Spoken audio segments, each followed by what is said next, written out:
24 বছর বয়সে স্ত্রীকে ফেলে রেখে মাকে ফেলে রেখে কলির জীবকে উদ্ধারের জন্য তিনি সবকিছু ত্যাগ করে সন্ন্যাস ধর্ম গ্রহণ। ভগবান বলছে আমি যেটা করছি তোরা সেটা করিস না, আমি যেটা বলছি সেটা কর। কারণ কলিতে সন্ন্যাস নিষিদ্ধ, কিন্তু মহাপ্রভু নিজে সন্ন্যাসী হয়েছে। কেন?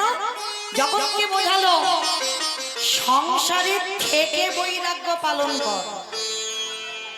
মনে রাখতে হবে সংসারে থেকে বৈরাগী হতে হবে, অত সোজা নয়। কলিতে সন্ন্যাস নিষিদ্ধ তো কি হয়েছে? সংসারে থেকে সন্ন্যাসী হয় না?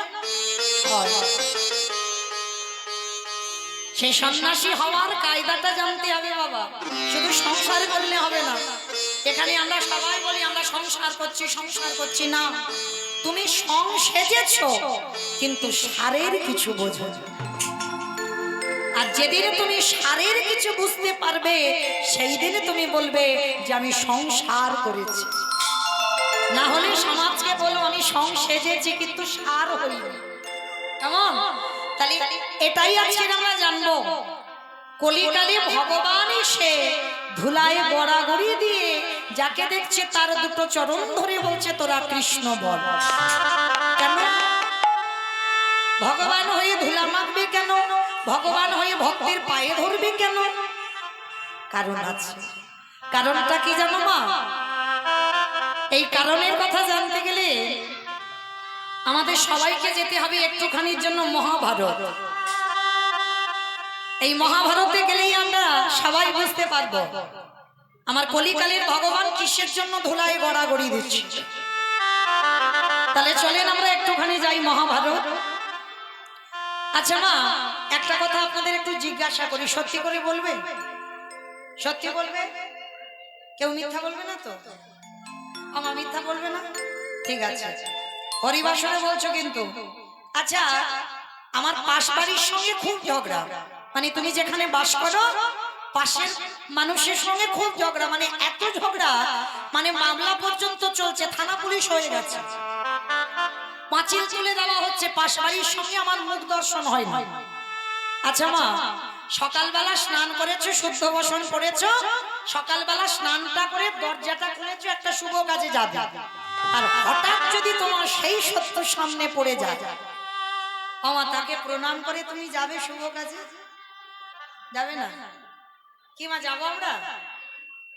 10 পা দূরে চলে গিয়ে বলবো হাই হাই গো আমার দিনটা আজকের মাটি হয়ে গেল, কি মা বলবো না? কারণ শত্রুর মুখ দেখলাম মানে আজ আমার দিন ভালো যাবে না, এটাই কলির মানুষের ধারণা। কিন্তু ভুল, একেবারে মহাভারত শিক্ষা দিয়েছে ভুল কথা। একটা কথা মনে রেখো বাবা, এই মহাভারত শুধু পড়লে হবে না, ওটা হৃদয়ঙ্গ করতে হবে। যদি মহাভারত পাঠ করে কেউ যদি সেটা বাস্তবে একবার তার নিজের সঙ্গে যদি চালনা করতে পারে, তাহলে সেও বাবা যুধিষ্ঠির মতো সশরীরে যাবে স্বর্গবাস। তবে অনুভব করতে হবে, শুধু পড়ে চলে গেলে হবে না। তাহলে এই যে এতজন আমরা ভক্ত আছি যারা দাঁড়িয়ে আছেন বসে আছেন, আমি কীর্তনী আমার সম্প্রদায়, আমরা প্রত্যেকটা মানুষ কিন্তু এটাই করব যে সকালবেলা ঘুম চোখটা খুলে যদি শত্রুর মুখ দেখি আমরা মাথায় হাত দিয়ে বসে পড়ি আজ আমার দিনটা ভালো যাবে না। কিন্তু না, মনে রেখো না আমার মতো অধম কীর্তনিয়ার কথা, সে যদি বয়সে বড় হয়, সে যদি গুরুজন হয়, শুভ কাজে বার হচ্ছে, সত্য তো কি হয়েছে, শুভ কাজে বার হচ্ছে, সে যদি গুরুজন হয় তার পদধূলাটা নিতে শেখো। আর যদি তুমি ওই শত্রুর পদধূলা নিতে পারো তাহলে সব কাজ তোমার জয় জয়কার হবে।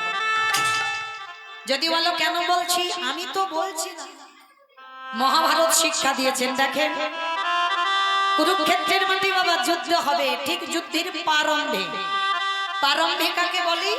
যুদ্ধে আগের দিন ভগবান কৃষ্ণ যুধিষ্ঠির মহারাজকে ডাকছে, যুধিষ্ঠির দাদা, যুধিষ্ঠির দাদা আর দেরি করো না, তাড়াতাড়ি চলো, আমাদের এক্ষুনি যেতে হবে ওই ধর্মক্ষেত্রে কুরুক্ষেত্রে।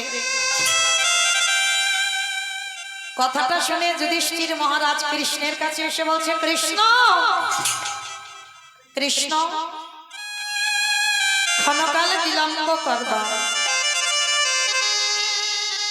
আমি তো যাব সকালবেলা ওই রণাঙ্গনে কুরুক্ষেত্রে। তবে আমার একটা নিবেদন ভাই কৃষ্ণ। কি নিবেদন যুধিষ্ঠির দাদা? আচ্ছা, ওই যুদ্ধে যাওয়ার আগে আমি একবার আমার বড় মার কাছে যেতে চাই। যুধিষ্ঠির কথা শুনে আমার ভগবান কৃষ্ণ চমকে উঠেছে। সে কি, তুমি বড় মার কাছে কেন যেতে চাইছো? আচ্ছা বাবা, যুধিষ্ঠির বড় মাটা কে? কে মা? গান্ধারী, 100 ছেলের মা।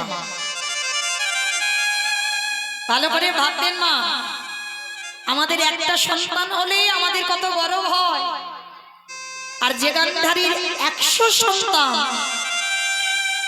সে মায়ের কত গর্ব, কত অহংকার হবে। তার যুধিষ্ঠির মহারাজ বলছে, কৃষ্ণ আমি একবার আমার বড় মার কাছে যেতে চাই। তা ভগবান হেসে বলছে, ও যুধিষ্ঠির দাদা, কালকে সকালে আমরা যাব যুদ্ধে, তা আজকে তুমি বড় মার কাছে কেন যাবে? কৃষ্ণ, বড় মার কাছে যাব আমি একটাই কারণ। কারণটা কি জানো?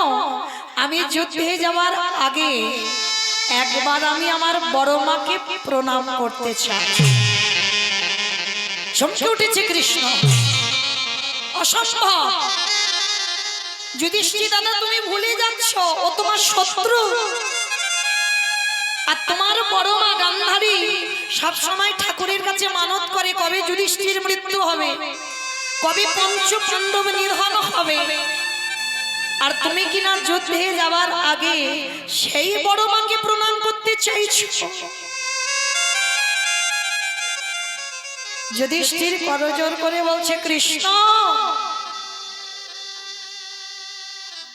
এইটা অন্য কেউ বললে আমি মানতাম, কিন্তু তোর মুখে সাজে না ভাই।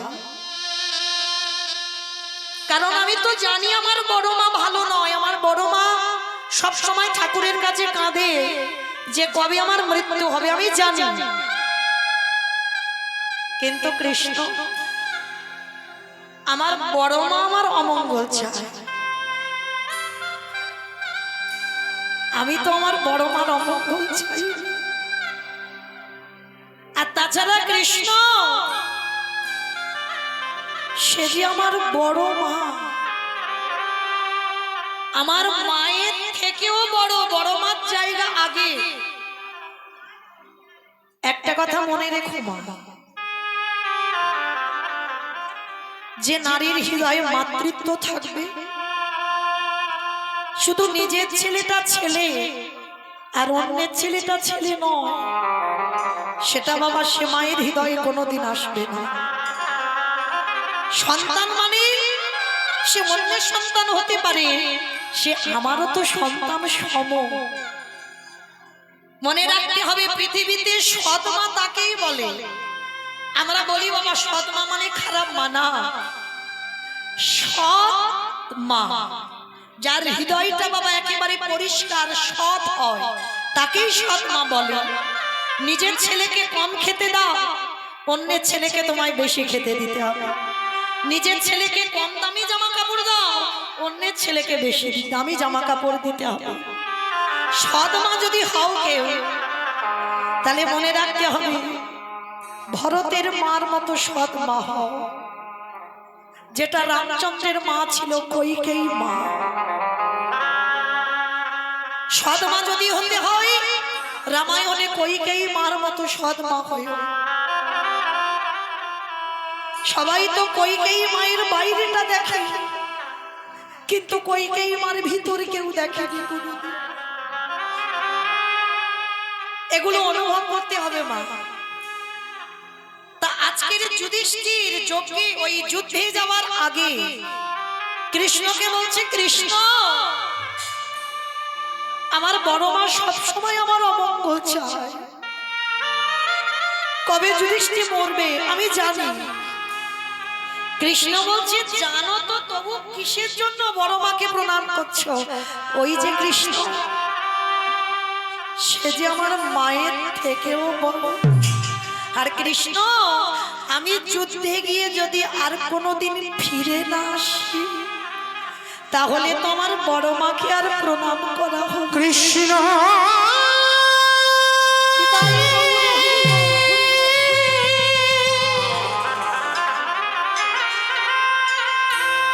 আমি যুদ্ধে গিয়ে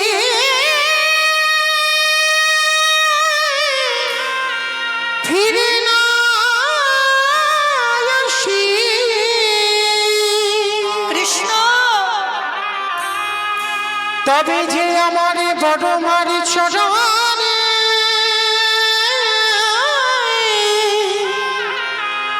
প্রণামে করা হবে না রে। চমকে উঠল ভগবান।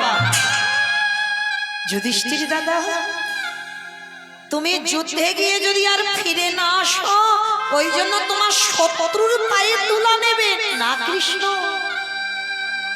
আমার শত্রু নয়, বড় মা মনে করি আমি শত্রু, কিন্তু আমি তো আমার বড় মার কোনোদিন খারাপ চাই। ঠিক আছে, ভগবান বলছে ঠিক আছে, তবে যাও, প্রণাম করেই তুমি চলে আসবে। ঠিক আছে কৃষ্ণ, তুমি একটু দাঁড়াও, আমার বড় মাকে একটু প্রণাম করে আসি। আর বড় মা গান্ধারী তখন কোথায় জানো? সবাই বলে গান্ধারী ভালো নয়। ওই যে বললাম কীর্তন বিষয়টা বাবা নারকেলের মতো। কি গো, নারকেল দেখেছো তোমা? বাইরে একটা খসা থাকে, খসাটা ছাড়ালে কি নারকেলের স্বাদ পাবে? পাবে না। খসাটা ছাড়াবে একটা, আবার একটা ওই খসার থেকে আরো শক্ত জিনিস পাবে। ওই শক্তটা যখন ভাঙবে, তারপরেই তুমি নারকেলের স্বাদ পাবে। কীর্তন জিনিসটা এমন, শুধু কানে শুনলে হবে না বাবা, হৃদয় অঙ্গ অনুভব করতে হবে। সবাই বলে মহাভারতে গান্ধারী খারাপ না, কখনো খারাপ ছিল না। যুদ্ধে যাওয়ার আগের দিন রাত্রিবেলা গান্ধারী কৃষ্ণের প্রতিচ্ছবিটা নিয়ে বসেছে। প্রতিচ্ছবিটা নিয়ে বসে বসে কাঁদছে আর বলছে, কৃষ্ণ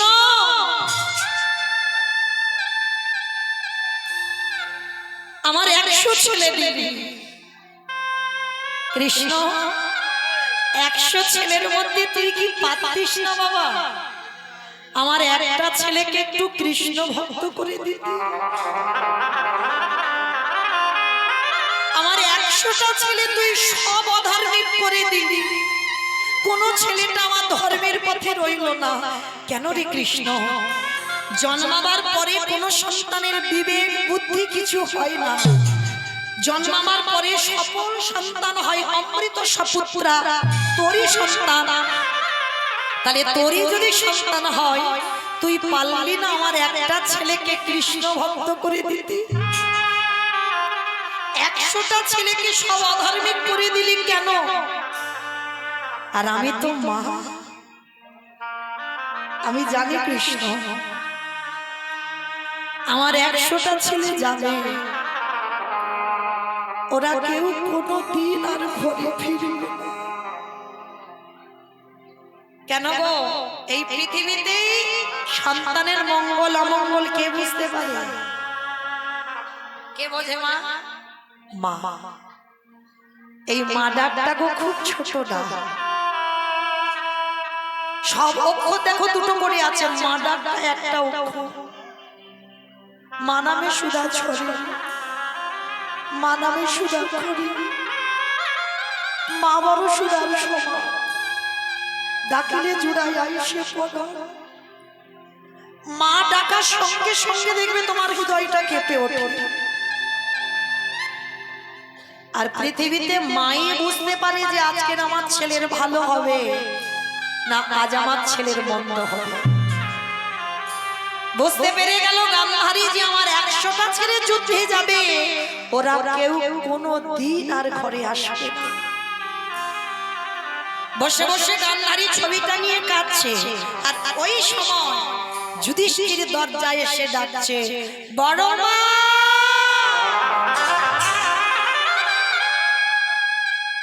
বড় মা। কে কে আমায় বড় মা বলে ডাকলো? তাড়াতাড়ি করে কৃষ্ণের ছবিটা রেখে দরজাটা খুলে দেখে না যুধিষ্ঠির দাঁড়িয়ে আছে। চমকে উঠেছে গান্ধারী। কি চাস? কি জন্য রাত্রিবেলা এসেছিস? কারণ গান্ধারী তো জানে ও আমার শত্রু, কিন্তু যুধিষ্ঠির কোনোদিন ভাবেনি যে বড় মা আমার শত্রু। বড় মা, আমি তোমার কাছে এলাম বলে তুমি রেগে যাচ্ছ? না, রেগে যাইনি। তুই এক্ষুনি এখান থেকে পালিয়ে যা, কারণ আমার দুর্যোধন যদি তোকে দেখে এক্ষুনি এখানে বধ করে দেবে।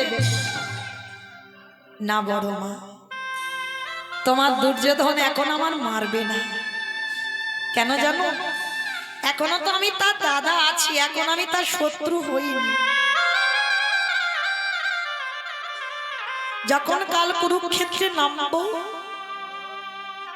ওরা থাকবে 100 জন আর আমরা থাকবো 5 ভাই, তখন আমি শত্রু হয়ে যাব। এখন তোমার ছেলে আমায় মারবে না। গান্ধারী বলে উঠলেন, কি চাস? কিসের জন্য তুই আমার কাছে এসেছিস? বড় মা, ও বড় মা, জীবনে তো তোমার কাছে কিচ্ছুটি চাইনি। আজকে জীবনে প্রথমবারে তোমার কাছে একটা জিনিস চাইবো, তুমি দেবে? কি চাস? আর কি চাইবি বলে এই রাত্রিবেলা এসেছিস? আমার কাছে কি আছে যে আমি তোকে দেব? আছে, আছে বড় মা, আছে বলেই তো আমি তোমার কাছে এসেছি। ঠিক আছে, বল, যদি আমার কাছে থাকে তো আমি তোকে দেব। তাড়াতাড়ি বল। না, ওরকম করে বললে হবে না। আগে তুমি আমার মাথা ছুঁয়ে কথা দাও, আমি যা চাইবো তাই দেবে। ঠিক আছে, আমি তোকে ছুঁয়ে বললাম, তুই যা চাইবি তাই দেব। বল কি চাস? তুমি ত্রিসত্য করেছো বড় মা, ভুল যেন না হয়। কেমন? তাহলে দাও। ওগো বড়,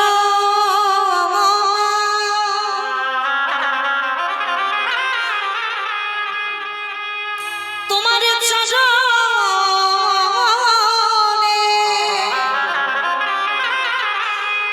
তোমার চরণে আমার একটাই নিবেদন,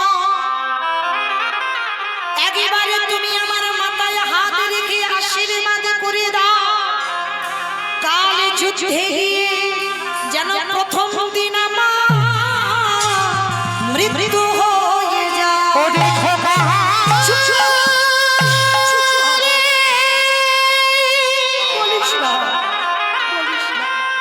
তুই এমন করে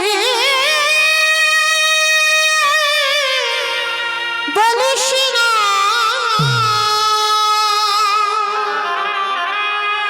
আমি যে বড় মা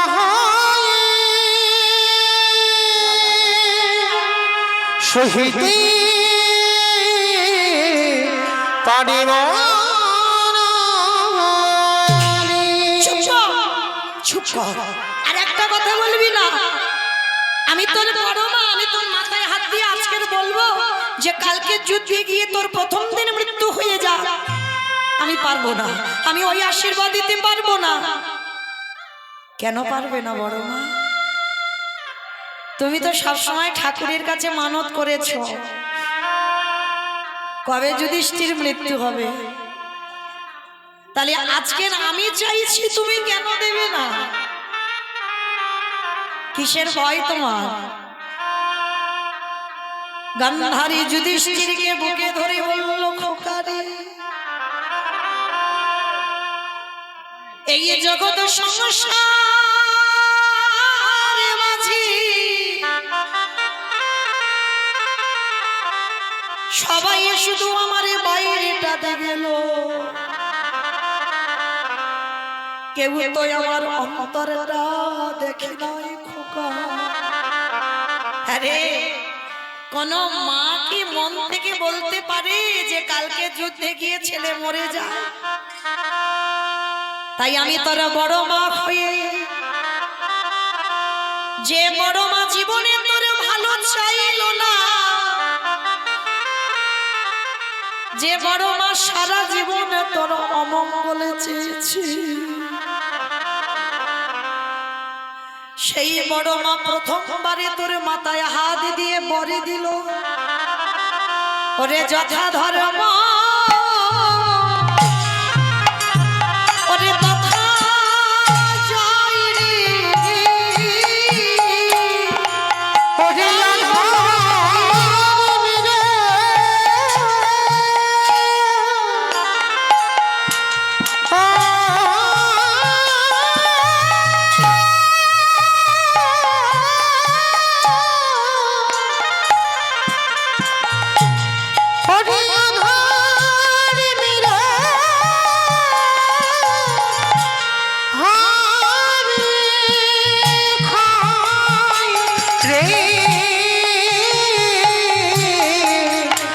ওরে যথা ধর্ম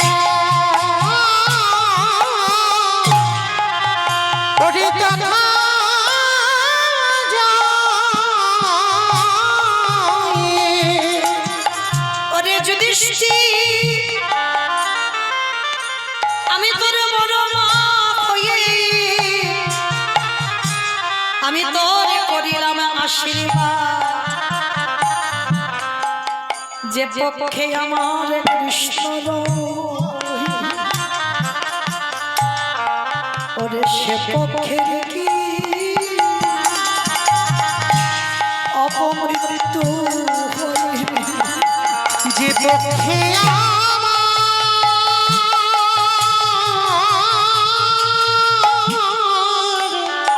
নিতাই গৌর প্রেমানন্দে করিব, যে পক্ষে আমার স্বয়ং কৃষ্ণ বিরাজ করে সে পক্ষের কি মৃত্যু হয় রে। এই জগতের সংসারের মাঝে যদি আগে জলে ভক্ত এই দেহটা সংসারে রেখে আমারে মনটা গোবিন্দ চরণে দিতে পারে, তার তো আর জগতে কোনো জ্বালা পেতে হয় না।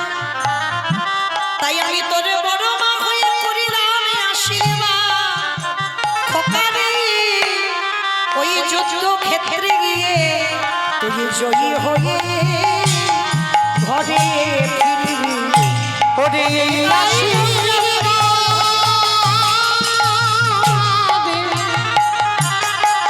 ওরে আশীর্বাদ করিলাম তোরে, ও তুই জয়ী হয়ে ঘরে